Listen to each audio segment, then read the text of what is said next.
Hola, hola, bienvenidas a un nuevo episodio de Tapa Tapa. Soy Martina Siminelli, pero acá todos me llaman Martu. Te doy la bienvenida al podcast donde las historias cobran vida y las páginas nos atrapan. El libro de hoy ya rompiendo BookTok desde que se publicó en 2021. BookTok es la sección de TikTok que habla de libros. Con más de 680.000 ratings en Goodreads y un promedio de 4,27 estrellas sobre 5, hoy vamos a sumergirnos en una rom-com, en una comedia romántica. Porque el libro de hoy es Better Than the Movies, mejor que en las películas, de Lynn Painter. Y este libro no solo tiene romance, tiene peleas por lugares de estacionamiento, playlists que prácticamente son personajes secundarios y un montón de nostalgia por la adolescencia que te deja con ganas de volver al secundario. Bueno, tal vez exagero un poco con lo último, pero sí me hizo apreciar mucho los años de la secundaria, al menos un poco más. Pero para quienes no hayan leído el libro o es la primera vez que lo escuchan, les dejo un pequeño resumen. La historia sigue a Liz, una chica que vive con la cabeza en las romcoms y el corazón en una historia aún no escrita. Desde chica ha soñado con un romance digno de Meg Ryan y cuando su clase de la infancia vuelve a la ciudad, decide que es hora de hacerlo realidad. Aunque eso significa aliarse con Wes, su vecino molesto y actual enemigo. Entre pactos improbables, playlists que cuentan más de lo que dicen las palabras y momentos que vuelven a secundaria y primeros amores, Liz empieza a descubrir que el amor real, ese que se cuela entre peleas tontas y risas compartidas, puede ser incluso mejor que en las películas. Así que preparen su mate, té, café, agua o bebida favorita, que en un pase de página. Arrancamos. ¿Sos un verdadero cinéfilo? Entonces tenés que conocer Noir Café y Películas, una cafetería y videoclub en Palermo donde puedes alquilar o comprar la película que se te ocurra mientras tomas un buen café y comes algo casero. Además, todos los viernes el ciclo de proyecciones, eventos, música en vivo y un clima muy copado hasta la madrugada. Visita Nerd Café y Películas en Soleral 4437 en Palermo y no te olvides de seguirlos en Instagram como @nerdcafé y películas. Bueno, arranquemos con el análisis. La vamos a hacer en tres ejes que, para mí, son clave para entender por qué Better Than the Movies funciona tan bien como rom-com y, a la vez, nos deja con una sonrisa de nostalgia. Una historia donde Liz y Wes arrancan con peleas tontas y rivalidad y la cercanía forzada va revelando su química, empatía y crecimiento mutuo. Este algo se apoya tanto en la narrativa romántica clásica como en una evolución emocional genuina. Así que empecemos con el primer eje. En el amor y estacionar, todo vale. Liz y Wes son vecinos desde siempre. Y no de esos que se saludan amistosamente si se cruzan, no. Su relación está construida sobre años de pequeñas venganzas y fastidios mutuos. Y si algo nos enseñó el trope de enemies to lovers es que debajo de toda esa tensión hay más tensión. Y el punto de quiebre llega cuando Liz necesita ayuda de Wes para acercarse a Michael, su crush de la infancia. Y acá es donde empieza lo bueno. El pacto. Las alianzas son un clásico porque obligan a los personajes a estar cerca de alguien que se supone que no soportan. Y hay una cita que es muy meta que es Enemies to lovers, it's our trope, Batsbaum. Enemigos amantes, es nuestro trope, Batsbaum. Batsbaum es el apellido de Liz. Es una frase meta y me encanta que lo digan abiertamente. Es como si Lynn Painter, la autora, nos invitara a un guiño interno. Sí, es cliché y nos vamos a divertir con eso. Lo sabemos. Y a lo largo del libro vamos viendo cómo pasan de intercambiar peleas y bromas pesadas a compartir confidencias. La amistad se va colando y con ella llega la complicidad. Y después el amor. Hay una frase también que dice, me enamoré de molestarte en segundo grado. Y luego me enamoré de vos. Y esa frase lo es todo. No es un amor que aparece de la nada, es un amor que crece con los años, que se cuela en las pequeñas interacciones. Y creo que es por eso también que, al menos a mí me gustó tanto este libro. Porque no es solo, no es una de esas historias donde es un amor a primera vista, sino es un amor que se va construyendo, donde por ahí en una segunda lectura o cuando te pones a pensar cuando ya lo leíste, decís, bueno, tal vez a Wes o a Liz le pasaba X cosa con el uno con el otro en tal momento, desde antes. Como que en un segundo análisis te das cuenta de que no todo era lo que parece por ahí. Y es normal porque son adolescentes. Siento que es un libro muy adolescente, en el mejor de los sentidos. Muestra adolescentes siendo adolescentes, que es algo que a mucha gente le molesta de este libro, pues dice, tal personaje me pareció molesto y después tengo que acordarme de que es adolescente y que los adolescentes se supone que son molestos, pero no sé, a mí eso me encantó, pues me pareció realista, verosímil. Pero quiero que me cuenten, ¿a una vez les pasó que una persona que les sacaba canas verdes terminó siendo alguien importante para ustedes? Fue amor, amistad, complicidad inesperada. A mí me ha pasado con amigos, más que nada, que al principio me llevaba muy, muy mal y después se convirtieron en personas con las que hoy en día no podría estar sin esas personas. Y lo lindo de este Enemies to Lovers es que nunca es tóxico ni cruel. Es más una rivalidad juguetona, que evoluciona a respeto y luego a amor. Y eso para mí no solo lo hace mucho más creíble y reconfortante para leer, sino también es un lindo...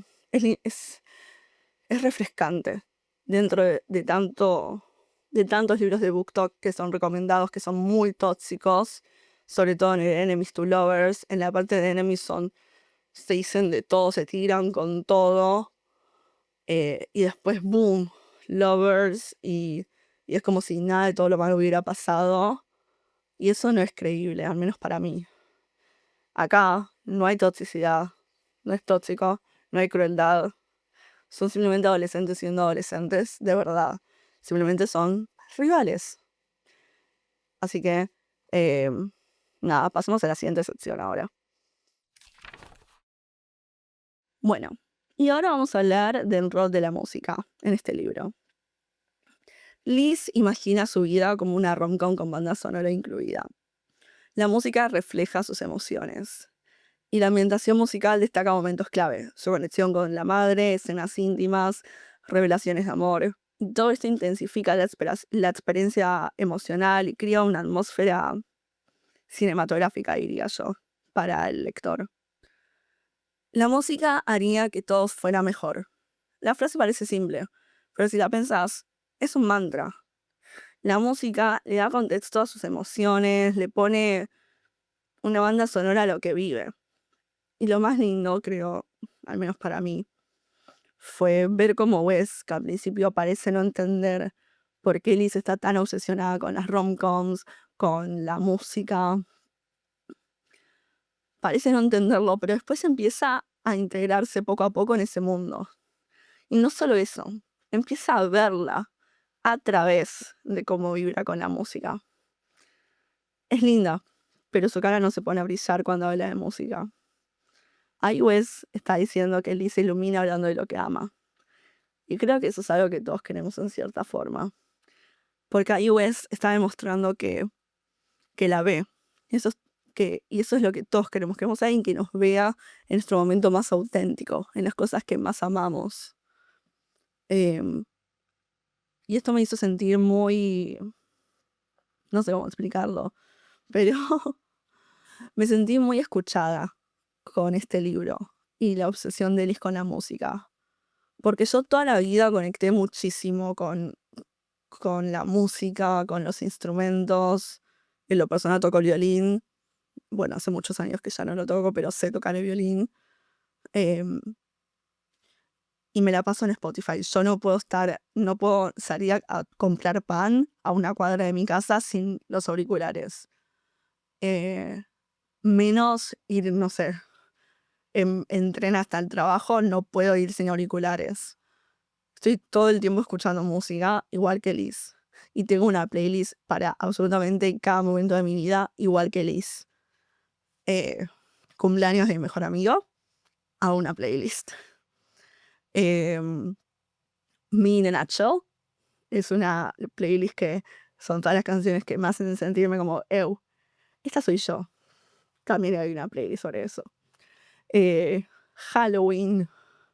¿Qué más? Em, Se me ocurren mil cosas porque tengo para un día soleado, para un domingo chill, para los días chill en general. No sé, canciones de amor, canciones para bailar con alguien que amás. No sé, hay de todo, absolutamente de todo, para leer, para escribir. Eh, no sé, es una locura la cantidad de playlists que tengo. La cantidad de playlists que hago y como todas son un work in progress, son un trabajo en proceso. Voy agregando todos los días alguna playlist. Pero bueno, el punto es, todo este libro me hizo repensar muchas cosas y me hizo también desear muchas cosas. Obviamente deseé mucho y todavía deseo que alguien me vea de la forma en la que Wes ve a Liz, ¿no? Y que lo aprecie también.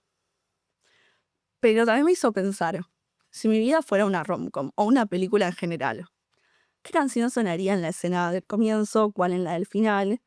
Eso me hizo pensar, ¿qué canción sonaría en la escena del comienzo y en la del final de tu película? En lo personal, como dije, tengo una playlist que es sobre canciones que me representan. Y creo que mi canción del comienzo, si vemos desde el comienzo hasta ahora cómo es mi vida, sería al comienzo Llega el otoño, de Abril Cantilo. Y la del final, It's Okay, de Imagine Dragons. Así que me gustaría saber cuáles son las de ustedes. Pero bueno, la música en este libro no es solo un elemento estético. Es un puente entre personajes, es memoria. Y es catalizador de la intimidad que se va construyendo entre Liz y Wes. Y eso me hizo sentir bastante escuchada, debo admitir. Pasamos a la siguiente sección. Referencias a películas, citas de romcoms y rituales adolescentes ganan la historia de nostalgia. Liz recuerda a su infancia y a su mamá a través del cine romántico. Es su vínculo más fuerte con ella. El conflicto, la inseguridad y las primeras pasiones escolares conectan con emociones universales. Este libro es como abrir una caja donde guardaste entradas de cine, fotos de la secundaria y notitas dobladas. Tiene de todo. Fiestas, crashes imposibles, miradas en el pasillo y ese dramatismo de sentir que cualquier cosa que pasara podía cambiar tu vida para siempre. Típico de los adolescentes. A veces nos enredamos tanto en nuestra idea de lo que pensamos que queremos que nos perdemos en lo asombroso de lo que en verdad tenemos. Esta frase me golpeó un poco. Porque no es solo sobre el amor adolescente, es sobre todas las veces que perseguimos un ideal y dejamos de mirar lo que tenemos al lado. Y creo que eso es válido, es una conversación que vale la pena tener esa conversación, ¿no? Y me sorprendió un poco que esté en este libro, porque había leído mucho que era una rom-com un poco vacía, que era simplemente para pasar el rato. Y me encontré con varias frases que la verdad me sorprendieron mucho en el mejor de los sentidos, como esa. Hay otra que es te ves mejor cuando sos vos. Y ese no es el típico recordatorio que te habría encantado escuchar a los 16, porque a mí me hubiera encantado escuchar eso a los 16 por alguien que me gustara. Pero también sigue siendo igual de válido a cualquier edad también. Yo me cuento en su momento adolescente más de rom-com. Pues algo cursi, algo divertido, un desastre épico. Yo lo mejor que puedo contar, la verdad, creo que es haber tenido un grupo de amigos muy unidos, porque mi vida es demasiado com y muy poco rom. Aunque las historias de mi UPD y mi viaje de egresados son bastante graciosas y un poco cringe ahora. La nostalgia en Better Than the Movies no es solo estética, es emocional. Lynn Painter nos recuerda que, aunque crezcamos, hay algo de esa intensidad adolescente que llevamos siempre con nosotros. Y que a veces vale la pena volver un poco a ese sentimiento y a esa intensidad. En resumen, este libro nos muestra que los clichés, cuando se abrazan con humor y ternura, y no se les tiene miedo, pueden ser bastante irresistibles. Que la música es mucho más que banda sonora. Es el idioma secreto entre dos personas. Y que la adolescencia, con todo su caos, sigue siendo un terreno fértil para las historias más memorables. también creo que es una muestra de que no toda historia exitosa necesita smut, no toda historia exitosa necesita escenas de contenido sexual. Y para mí, Perdón the Movies es exactamente lo que promete. Un romance mejor que muchas películas. Porque lo sentís con absolutamente todos tus sentidos. Lo lees con tus ojos, lo escuchás con tus oídos, lo incluso rememorás, o sea, incluso a tus memorias.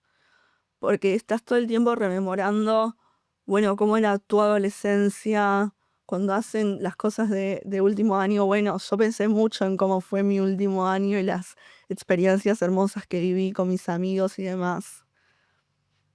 Así que, nada, para mí Verdad the Movies hizo un excelente trabajo haciendo lo que prometió hacer.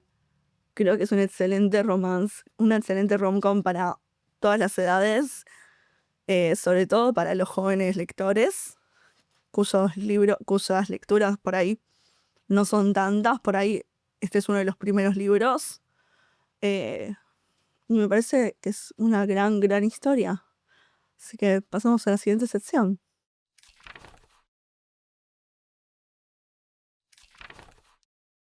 Bienvenidos a la otra edición de Fangirleando por ahí, ese rincón del podcast donde cruzamos emociones, fangirleo, libros y fanfics. Hoy vamos a darle otro giro más a la sección. Decidí sumergirme en lo más profundo de Reddit y lo más destacado de Goodreads para encontrar las verdaderas opiniones un poco más anónimas de internet sobre el libro que nos une hoy. Así que vamos a entrarnos directamente arrancando con Reddit. Voy a ir traduciendo lo más destacado, porque encontré solo versiones en inglés, por mucho que busque en español.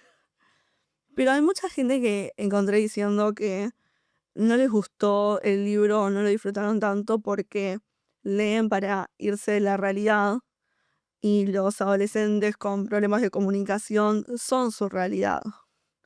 Entonces, aunque apreciaban las partes más adorables, dentro de todo sentían eh, que la mayor parte del libro era problemas de comunicación y que se sentía demasiado verosímil. Entonces, a eso yo digo que, bueno, no sé, qué sé yo. A mí me gustó que fuera verosímil, por ahí tiene que ver con que ya no soy adolescente, así que entiendo un poco por dónde va esta persona, Gray1266.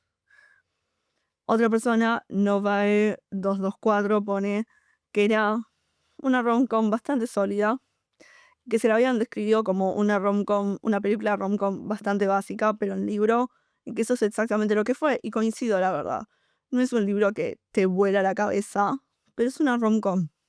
Una de esas clásicas de los 2000, al menos así se siente, pero con adolescentes. Em, Otra persona puso que no vas a poder dejar de leerlo, pero que aunque sabes que incluso si sabes qué va a pasar, porque la verdad sí sabes desde el comienzo más o menos por dónde va a ir la historia, pero que igual no es uno de esos libros que decís, es el mejor libro que leí en mi vida, te cambia la vida este libro.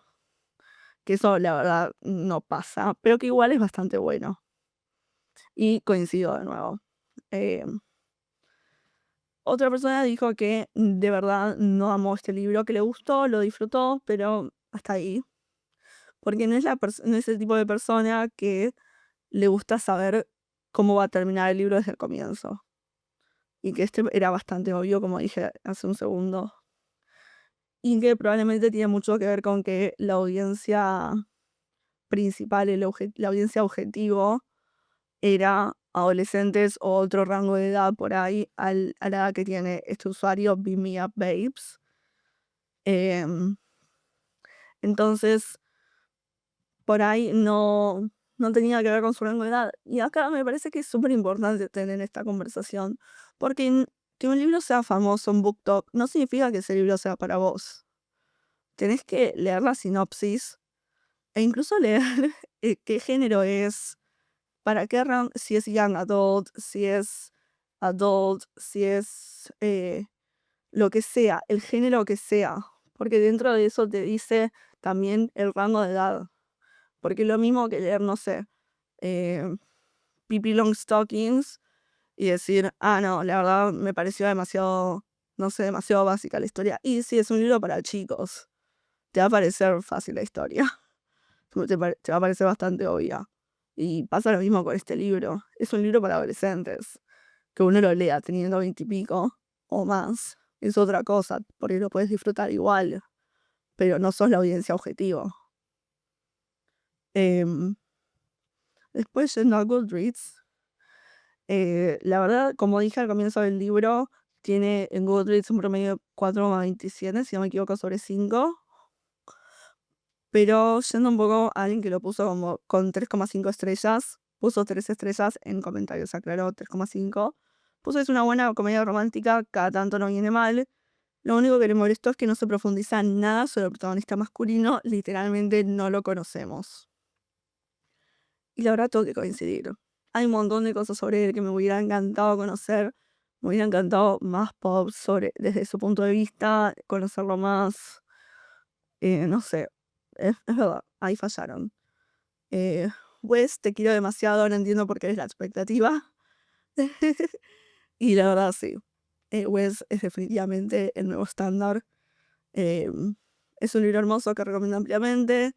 Liz siempre tuvo un crush con uno de sus vecinos, pero él se fue y varios años después regresa, bla, bla, bla. Y me pareció interesante esto de Liz siempre tiene un crush con sus vecinos. Porque ella estaba enamorada de Michael, que era su vecino en la infancia. Y después la historia sobre Wes, que es su actual vecino.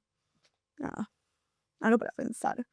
Es una rom-com muy fácil y entretenida de leer, que la recomiendo mucho. Te va a sacar varias sonrisas y sí te darán ganas de enamorarte de verdad.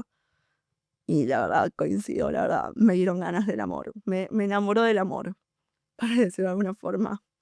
Leído de tirón disfrutable 100%, le doy más nota porque al final me pareció un poco apresurado. Y la verdad, sí. Como que en los últimos capítulos yo estaba llegando al final, dije, van a terminarse, no, o sea, el final va a ser de cierta forma y después como que llegó de otra y fue demasiado apresurado, eso sí lo tengo que criticar. No sé, se sintió como que era obvio, pero que aparte no hacía falta apresurarlo tanto, como que está bien un conflicto cerca del final, pero no hace falta que se expanda tanto. No sé, esa es mi opinión. Es una historia cliché, pero bonita a la vez, con dudas, pero te termina cautivando. Y sí, también muchas personas diciendo que Liz les parecía insoportable, y eso tengo que recordarles. Es una chica adolescente con gustos adolescentes, mucha gente criticó también, sobre todo en Reddit, que tuviera tantos temas como que no podía superar la muerte de la madre. Chicos, el duelo toma años, a veces. Dejemos de ser tan críticos, sobre todo de un personaje ficticio. Es un personaje ficticio. Hay gente como en Reddit como muy alterada por esto. Es un personaje ficticio. Dábamos tanto drama por eso. Pero la verdad es que incluso en la vida real, sí, el duelo a veces tarda años, décadas, porque es difícil aceptar que tu mamá se fue, sobre todo en momentos como tu último año de secundaria, donde tenés un montón de metas y demás, donde hay un montón de milestones, un montón de primer día, tu último día, tu graduación, viajes de egresados, por ejemplo, acá. Y sí, si uno de tus padres no está, se siente la pérdida. Es normal. Así que, nada. Este fue el fangirl por ahí de este episodio. Espero que les haya gustado. Y ahora pasamos al pensadero de la escritora.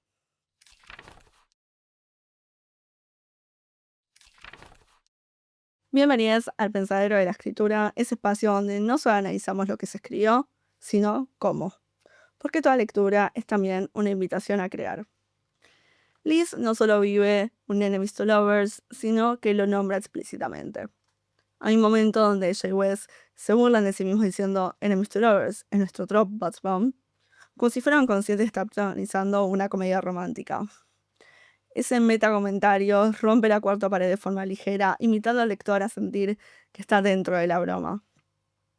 Además, las referencias a romcoms clásicas no son solo decoración, ¿no? Funcionan como guías narrativas. Liz interpreta su vida como si estuviera en una película, evaluando las situaciones a través de clichés que conoce de memoria. Y lo interesante es que el libro alterna entre seguir esas reglas y romperlas. Y creo que para escritores esto es una lección muy útil. Abrazar el cliché por un lado no significa caer en lo predecible. Si lo nombras y lo usas con intención, se convierte en parte del encanto. Las referencias culturales también pueden anclar la historia en la emoción colectiva. Cuando mencionas una escena de Notting Hill o 10 Things I Hate About You, no solo estás describiendo, estás activando recuerdos y emociones del lector. El humor también surge de la autoconciencia. Los personajes que saben que están en una situación cliché pueden jugar con eso para sorprender al lector. En resumen, Lynn Painter nos recuerda que los tropes no son el enemigo si los usamos a nuestro favor. El problema no es el enemies to lovers, el fake dating. El problema es usarlos sin alma. Si les pones intención, nostalgia y un poco de picardía, no solo funcionan, brillan. Y así, entre peleas por estacionamiento, canciones que te rompen y curan el corazón, y escenas que te devuelven a la adolescencia, llegamos al final de este episodio de Tapa Tapa. Sigan al podcast en nuestro perfil de Instagram con Pochoclos para no perderse de ningún detalle. En los comentarios de este video o usando el hashtag de Tapa Tapa Podcast en Instagram, díganme de qué libros quieren que hable. Me pueden encontrar en Instagram, Threads y Substack como Martina Speaks y en TikTok como Martusim7. Si te gustó este episodio, no te olvides de seguir al podcast en YouTube en Compochoclos para no perderte el próximo capítulo dentro de 2 miércoles a las 19 horas y compartirlo con alguien a quien le vaya a gustar. Nos vemos pronto con otro libro que nos hará reír, llorar y repensar lo que creíamos saber. Hasta entonces, hora de crear comunidad para que vivamos juntos la magia y aventura de la literatura. Hasta el próximo capítulo.